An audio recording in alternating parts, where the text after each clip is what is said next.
Bonjour, bonjour. Aujourd'hui, un petit dessert d'automne, un petit moelleux aux poires. Alors, c'est parti. Dans mon saladier, 4 franchis. Alors, je vais les battre correctement. Ils ont vraiment une belle consistance. C'était des gros œufs entiers, label rouge. Alors, on voit tout de suite la qualité et on voit aussi tout de suite le calibre, la grosseur, quoi. Voilà, voilà. Alors, j'ai battu mes œufs. Je vais venir mettre du sucre blanc. J'ai opté pour du sucre blanc. Vous pouvez très bien utiliser un sucre de canne. Hein. Enfin, de la cassonade, quoi. Voilà. On va venir bien mélanger.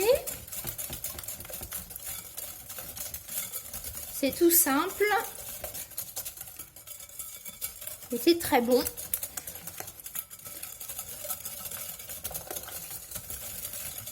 Voilà. Maintenant, je vais venir ajouter de la crème. Alors, je vais y aller mollo mollo. De la bonne crème. Avec beaucoup de matière grasse. Ça remplace votre beurre. Donc, automatiquement, il faut prendre pareil de la crème entière. Pour avoir une belle teneur en matière grasse. C'est pas du tout du light. Hein. Voilà. Et lorsqu'il fait froid, on brûle un petit peu plus de calories. Donc on peut s'octroyer quelques petites gourmandises. Voilà. Alors, je le fais en 2 fois pour éviter de mal faire.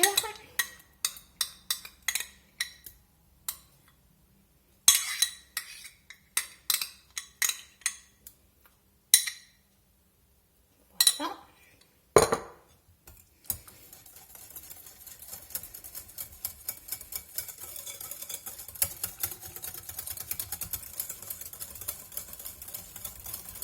On mélange, on mélange, on mélange, on mélange.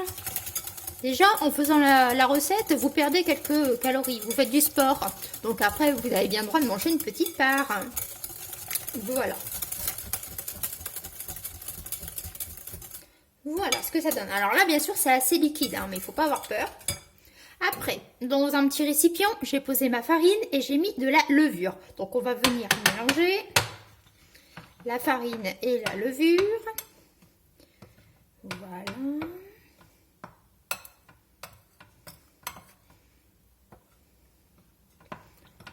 Voilà. Et on vient donc ajouter la farine à la préparation liquide.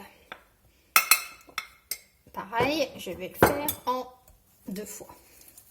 En 2 ou 3 fois pour éviter les grumeaux.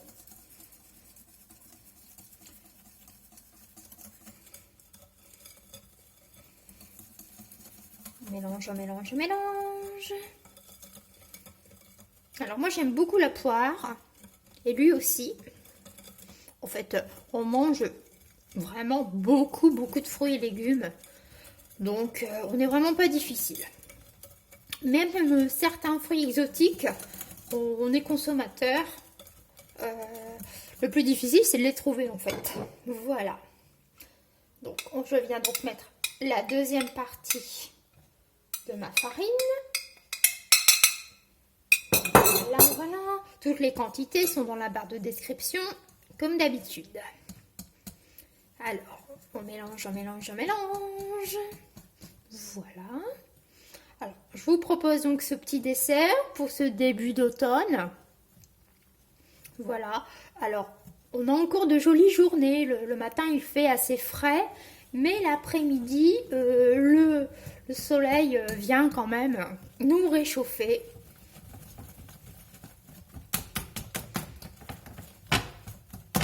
Voilà. Voilà donc la consistance. Alors attention, on va faire des muscles. Talan, talan, talan. Voilà. Alors voici ma pâte. Donc elle est bien lisse comme vous pouvez voir. Si vraiment vous avez des mal au bras, etc., vous pouvez utiliser un robot. Hein. Voilà. Donc voici pour ma pâte en elle-même. Je viens maintenant ajouter mes poires. Alors vous comptez environ 3 belles poires, hein, 3 voire 4 poires. Hein. Ça dépend quand même la grosseur de vos poires. Voilà. Je vais venir mettre ça comme ça. Je n'ai pas cassé les morceaux parce que j'ai vraiment pas fait des petits morceaux. Hein. J'ai fait des cubes, des morceaux assez gros. J'aime vraiment tomber sur un morceau de poire lorsque je croque mon cake.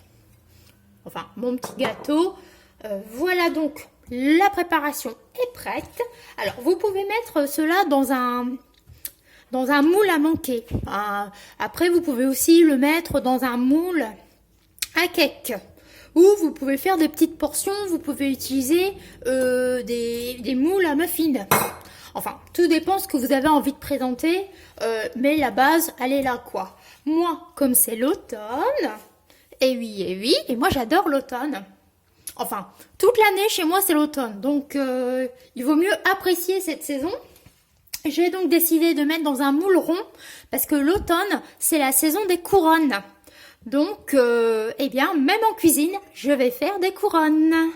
Donc, une couronne aux poires fondantes. Alors, je vais donc mettre ma préparation dans mon moule. Et sur le dessus, je vais mettre quelques amandes effilées. Voilà, quelques petites amandes effilées. Ça, c'est pour apporter un petit peu plus de croquant, mais c'est pour faire joli, quoi. Voilà. Après, c'est pas une obligation. Voilà. Mais la poire et l'amande, ça se marie assez bien. Vous pouvez aussi rajouter des raisins secs sur le dessus, éventuellement. Pareil, le raisin et la poire, ça se marie assez bien. Pareil pour les pépites de chocolat.